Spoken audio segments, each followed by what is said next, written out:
ओम शांति। समय की पुकार। अमर भव के वरदाता, अस्वच्छ से स्वच्छ बनाने वाले, सर्वशक्तिमान बनाने वाले और अथक सेवाधारी बनाने वाले शिव बाबा बोले, आप सभी कहाँ बैठे हैं? क्या सभी मेले में बैठे हो? यह है प्रैक्टिकल मेला और सभी हैं यादगार के मेले। अभी के इस मधुर मिलन के मेले से अनेक स्थानों पर और अनेक नामों से मेले मनाते आते हैं। मेले में विशेष मिलन होता है। मेला अर्थात मिलना। यह मिलन अर्थात मेला कौन सा है? इस समय मुख्य मेला है ही आत्मा रूप से परमात्मा बाप के साथ मिलने का, यानी यूँ कहें कि आत्मा और परमात्मा का मेला है। यानी ये जो संगम काल है, संगम काल यानी कि कलयुग के अंत का समय और सतयुग के स्टार्टिंग का समय, इस बीच के ट्रांजिशन पीरियड को बोलते हैं संगम काल, कॉन्फ्लुएंस एज। तो इसी ट्रांजिशन पीरियड को कहा गया है मेला, आत्मा का परमात्मा से मिलन। तो परमपिता परमेश्वर शिव बाबा कह रहे हैं कि आत्मा और परमात्मा का मेला है, न सिर्फ एक संबंध से लेकिन सर्व संबंधों से, सर्व संबंधी बाप से मिलन का मेला है, यानी सर्व प्राप्तियों का मेला है। एक सेकंड में सर्व संबंधों से, सर्व संबंधी बाप से मिलन मनाने से प्राप्ति स्वतः ही हो जाती है। और अन्य मेले तो खर्च करने के होते हैं, लेकिन यह मेला सर्व प्राप्ति करने का है। कितनी बड़ी बात बोली है। अगर कोई फिजिकल मेला है तो वहाँ पे हम इन्वेस्ट ही करते हैं, पैसे गंवाते हैं, बट ये जो मेला है आत्मा का परमात्मा से मिलन, यहाँ पे केवल प्राप्ति ही प्राप्ति होगी, वो भी अविनाशी प्राप्ति, यानी कि जो कभी नष्ट हो ही नहीं सकती, ऐसी प्राप्ति होगी 21 जन्मों के लिए।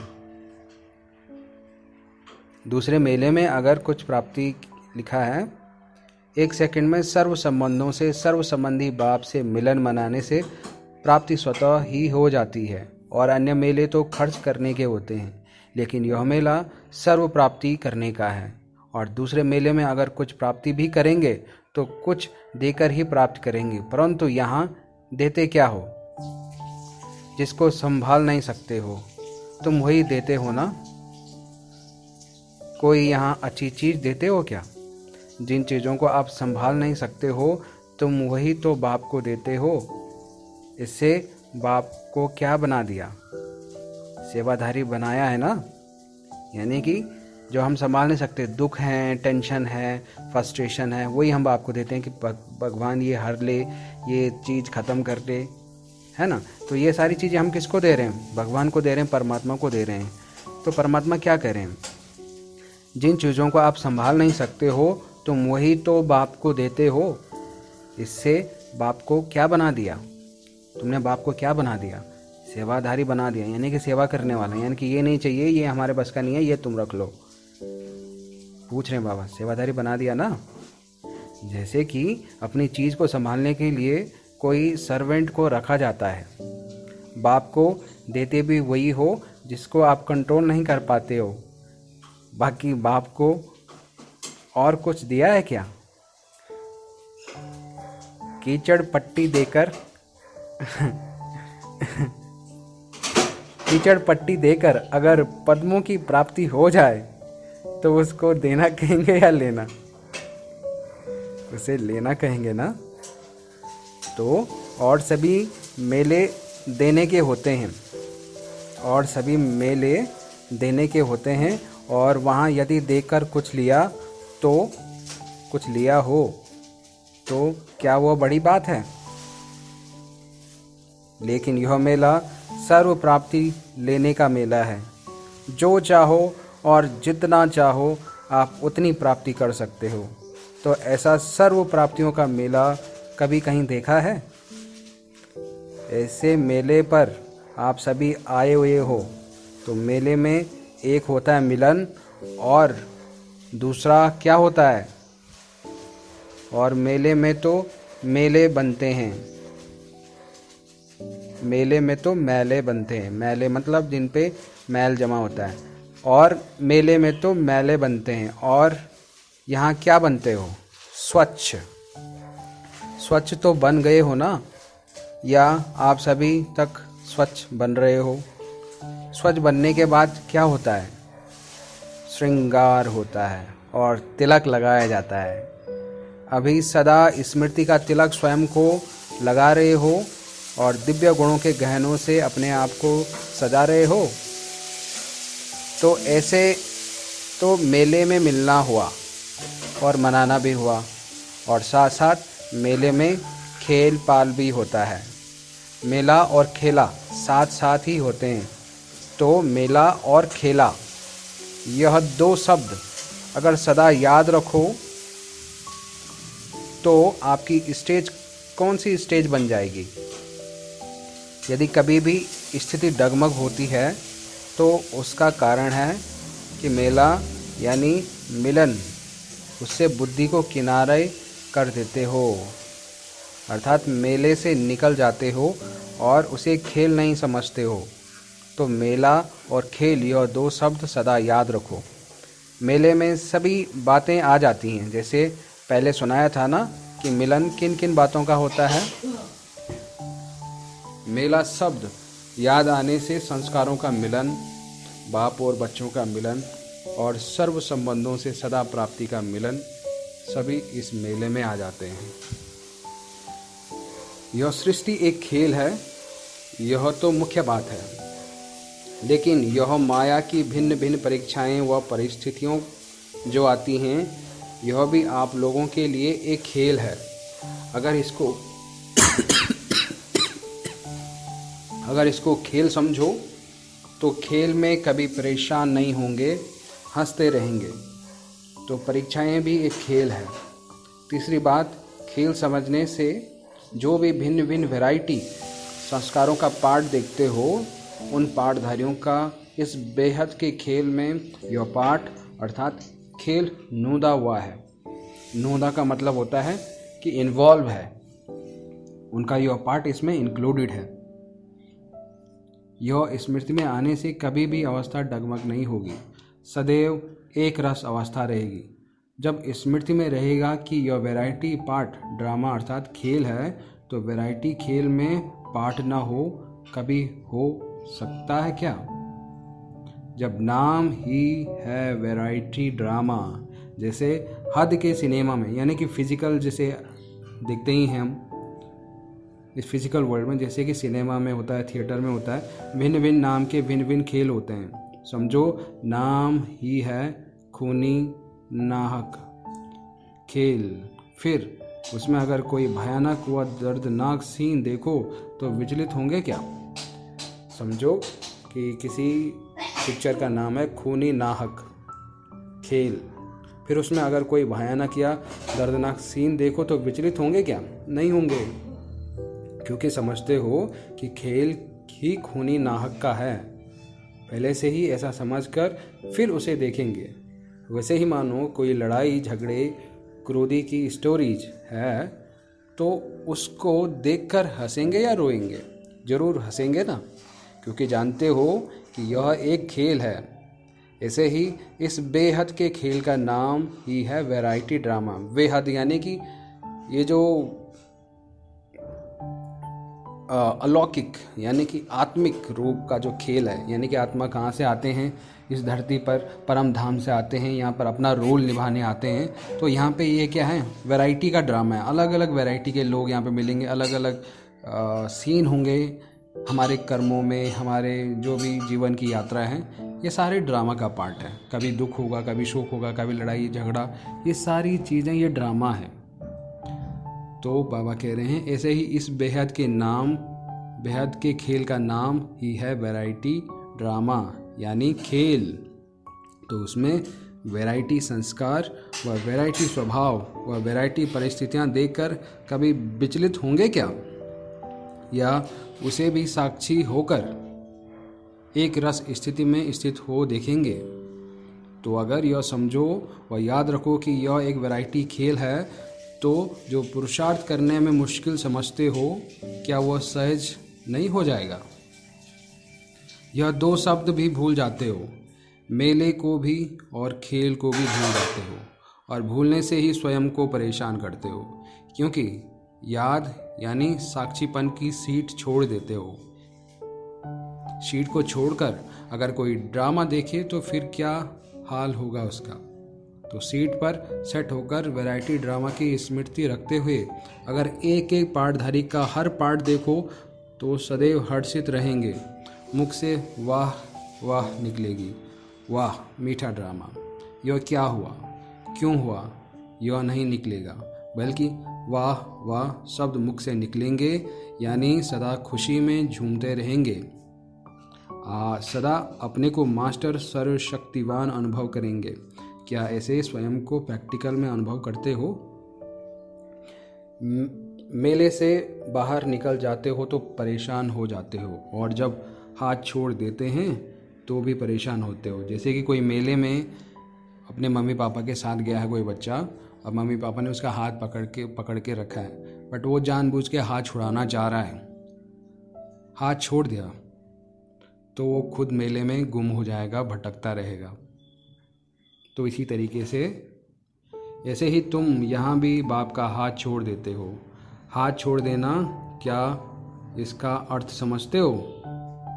बाप का स्थूल हाथ तो है नहीं, बाप का स्थूल हाथ तो है नहीं, यानी कि ये फिजिकल हाथ तो नहीं है बाबा का।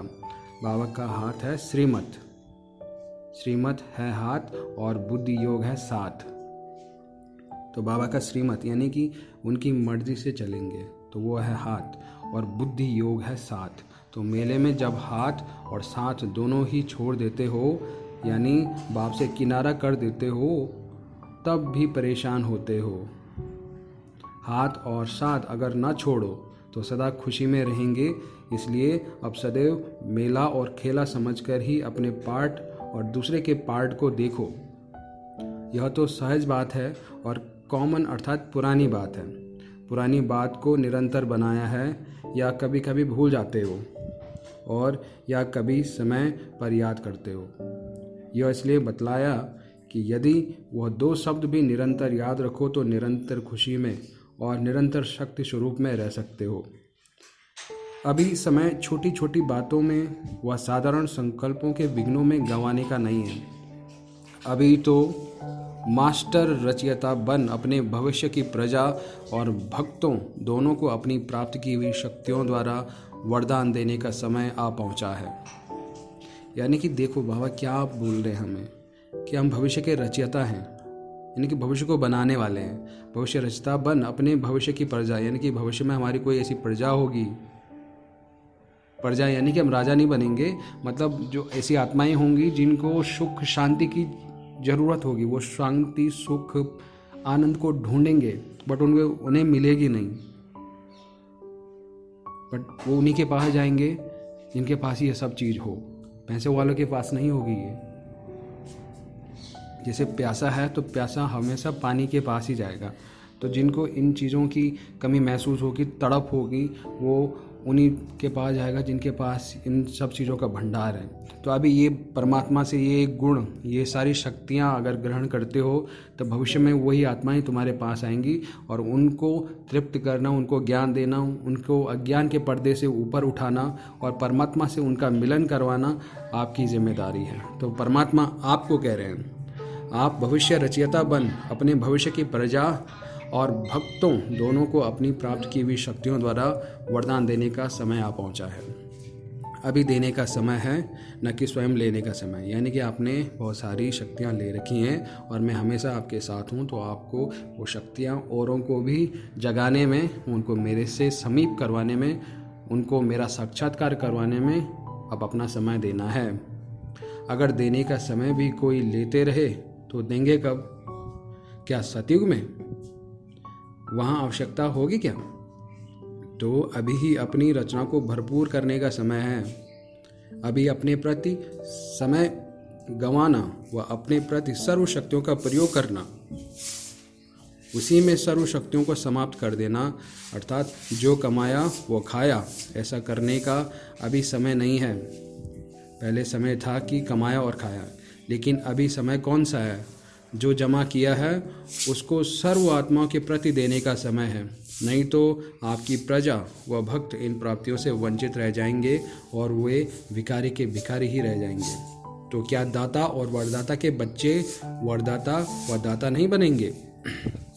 जिस समय सर्व आत्माएं आपके सामने भिखारी बन लेने आएंगी तो क्या रहमदिल बाप के बच्चे सर्व आत्माओं के प्रति रहम नहीं करेंगे? क्या उस समय उन पर तरस नहीं आएगा? क्या उसे तड़पता हुआ देख सकेंगे?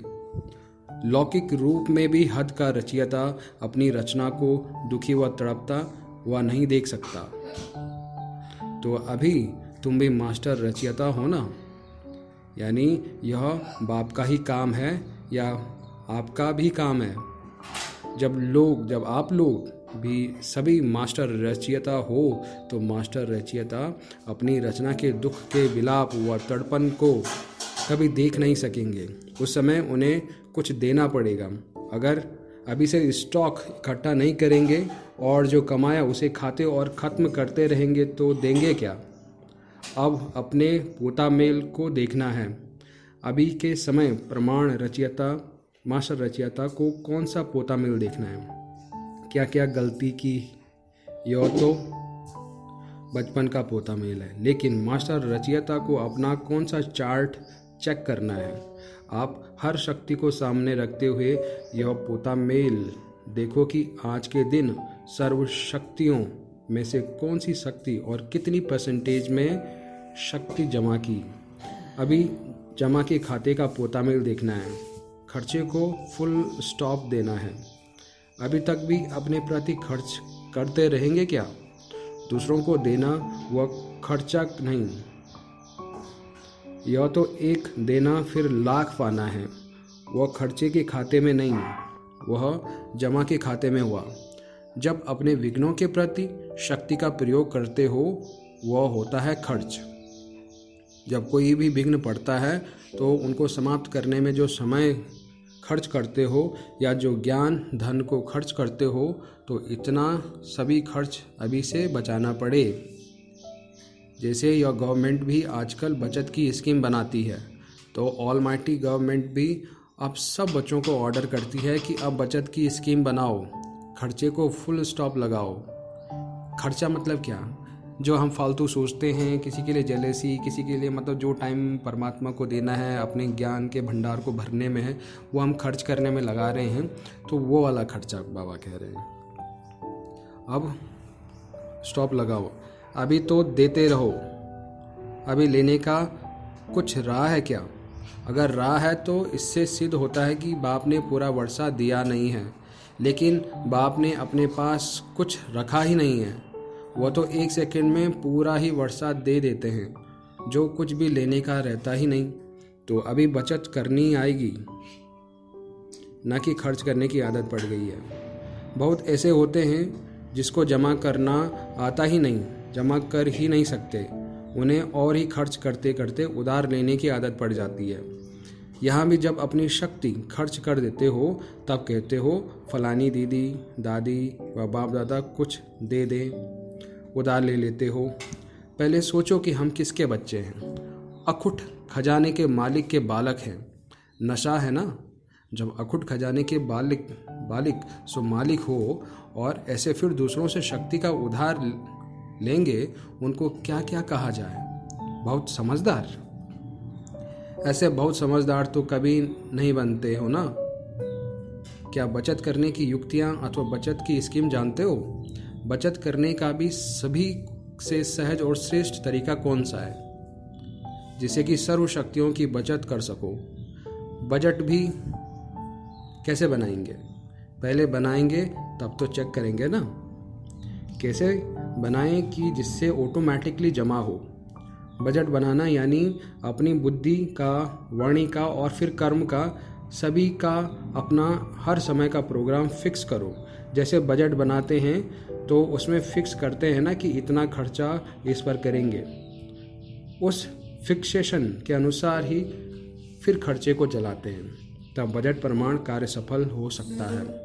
तो बजट बनाना यानी अमृत वेले उठकर, यानी कि ब्रह्म मुहूर्त 4 से 5 बजे उठकर रोज अपनी बुद्धि के प्लान का वाणी द्वारा क्या क्या करना है और कर्म द्वारा क्या क्या करना है, उन सभी को फिक्स करो।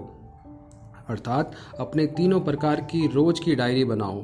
तो रोज डायरी बनाने से जो बुद्धि के प्रति कर्तव्य फिक्स किया है, वह फिर चेक करना पड़े कि जैसे मैंने बजट बनाया क्या उसी प्रमाण कार्य किया, या बजट एक और प्लान दूसरा तो नहीं। तो अपनी सर्व शक्तियों को जमा करने की सहज युक्ति यही है कि रोज अपना प्लान बनाओ, मनसा वाचा और कर्मणा का। बुद्धि को सारे दिन में किस कर्तव्य में बिजी रखना है, यदि वह भी अमृत वेले फिक्स करो तो फिर सभी व्यर्थ खत्म हो जाएगा। व्यर्थ खत्म किया तो समर्थ बन जाएंगे, यानी कि जो भी फालतू टाइम, फालतू सोच, फालतू विचार हमारे होते हैं वो सारे खत्म हो जाएंगे। सारे खत्म हुए तो समर्थ बन जाएंगे, यानी कि सारा पॉजिटिव ही रहेगा। व्यर्थ को समाप्त करने के लिए प्लानिंग बुद्धि बनो। प्लानिंग बुद्धि बनने से ही अपनी सर्व शक्तियों को जमा कर सकेंगे, क्योंकि जो भी शक्तियाँ खर्च करते हो वो सभी व्यर्थ खर्च करते हो। अगर व्यर्थ का खाता ही समाप्त हो जाएगा तो बचत ऑटोमेटिकली हो जाएगी। व्यर्थ को समाप्त करने के लिए डेली डायरी बनाओ। इस रीति अपने समय को भी फिक्स करो कि आज के दिन बुद्धि में विशेष कौन सा संकल्प रखेंगे या आज वाणी द्वारा क्या कर्तव्य करेंगे। वह फिक्स होने से साधारण व व्यर्थ बोल जो एनर्जी को वेस्ट करती हो वो सब बच जाएगी। जो वेस्ट नहीं करते वो बेस्ट बन जाते हैं। वेस्ट करने वाले कभी बेस्ट नहीं बन सकते। सभी बातों को देखो और अपनी बचत की स्कीम को बढ़ाओ, तब ही मास्टर रचयिता बन सकेंगे। अभी मास्टर रचयिता बन कर रचना की पालना करने की सामर्थ्य नहीं आई है। मास्टर रचयिता नहीं बनेंगे तो क्या बनना पड़ेगा? अगर किसी को संभालना नहीं आता तो किसी के संभालने में चलना पड़े ना। तो मास्टर रचयिता के बदले रचना बनना पड़े। बनना तो मास्टर रचयिता है ना। सिर्फ 2 शब्द जो सुना, मेला और खेला, सदैव इन दो को स्मृति में रखो तो भी बचत की स्कीम हो जाएगी। व्यर्थ संकल्प, व्यर्थ समय और व्यर्थ शक्ति को खर्च कर देते हो, वह बच जाएगी। इसके लिए सिर्फ अपना नियम मजबूत रखो। सोचते हो कि यह करेंगे लेकिन नियमित रूप से नियम बनाते नहीं हो। एक मास जोश में रहते हो और बाद में फिर माया का आना शुरू हो जाता है, अथवा माया बेहोश करने का काम शुरू कर देती है। इसलिए क्या करना चाहिए? जैसे देखो, जब कोई होश में नहीं आता उसके लिए इंजेक्शन लगाते रहते हैं, या जब कोई ऑपरेशन करते हैं तो उसको देखकर फीलिंग ना आए इसलिए भी इंजेक्शन लगाते हैं। तो जिस समय अनुभव करते हो कि अब जोश बेहोश के रूप में जा रहा है, यानी माया का जोश शुरू है, तो कौन सा इंजेक्शन लगाएंगे?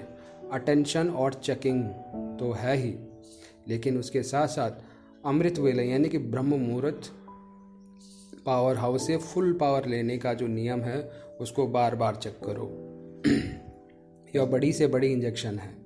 अमृत वेले यानी कि ब्रह्म मुहूर्त बाप से कनेक्शन जोड़ लिया तो सारा दिन माया की बेहोशी से बचे रहेंगे। इस इंजेक्शन की ही कमी है। कनेक्शन ठीक होना चाहिए। ऐसे नहीं कि सिर्फ उठकर बैठ जाना है। उठ कर तो बैठ गए, यह तो नियम का पालन किया, लेकिन क्या कनेक्शन ठीक है? अर्थात प्राप्तियों का अनुभव होता है? अगर इंजेक्शन लगाएं लेकिन शक्ति का अनुभव ना हो तो समझेंगे इंजेक्शन ने पूरा काम नहीं किया।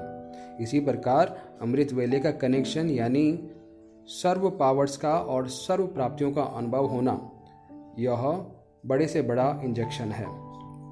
पहले यह चेक करो कि अमृत वेला यानी ब्रह्म मुहूर्त आदिकाल से ठीक है।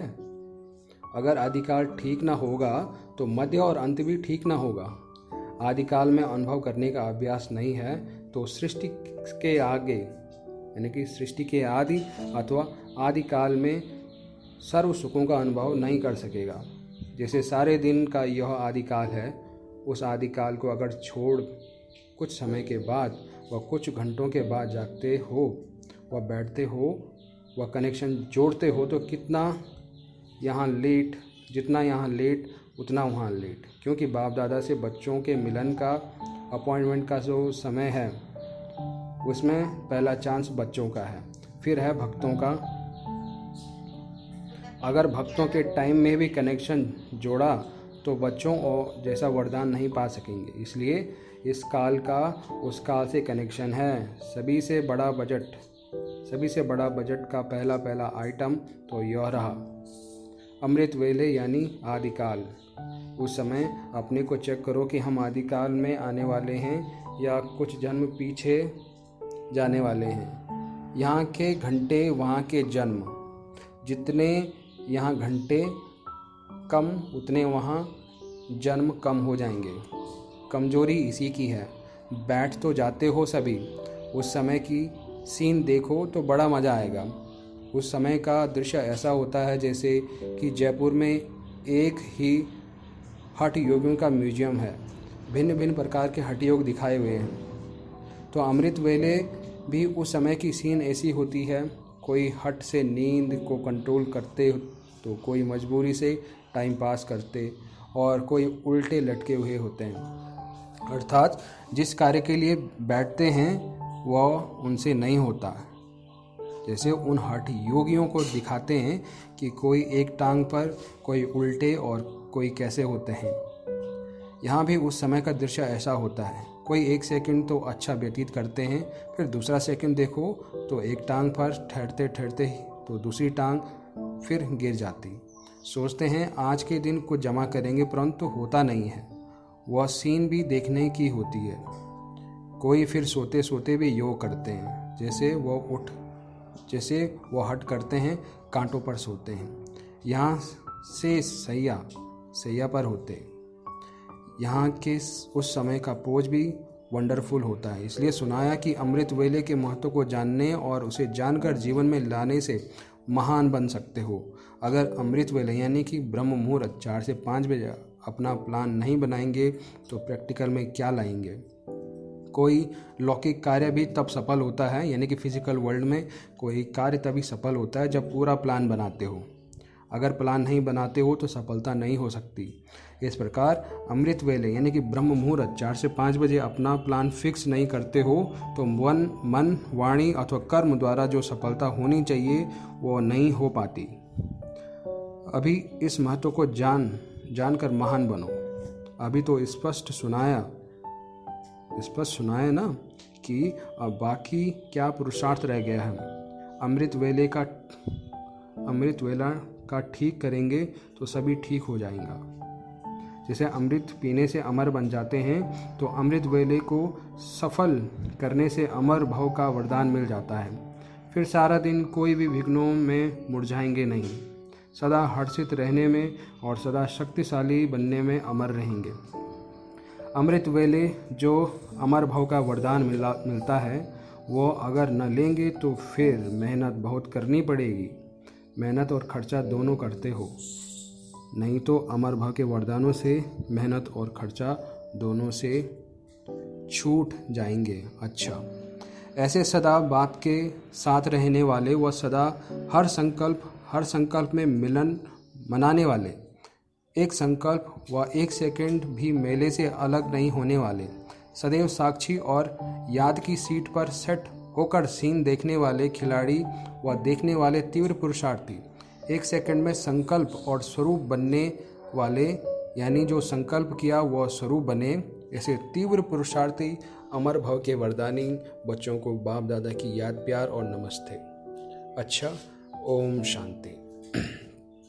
मुरली का सार, मेला और खेला सदा याद रखो तो स्थिति डगमग नहीं होगी। सीट को छोड़कर अगर कोई ड्रामा देखते हो तो क्या हाल होगा। तो सीट पर सेट होकर वैरायटी ड्रामा की स्मृति रखते हुए अगर एक एक पार्टधारी का हर पार्ट देखो तो सदैव हर्षित रहेंगे, मुख से वाह वाह ही निकलेगी।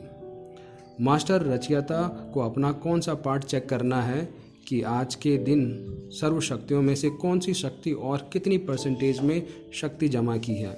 अभी जमा करने के खाते को देखना है। वेस्ट करने वाले कभी बेस्ट नहीं बन सकते। ओम शांति। Thank you so much.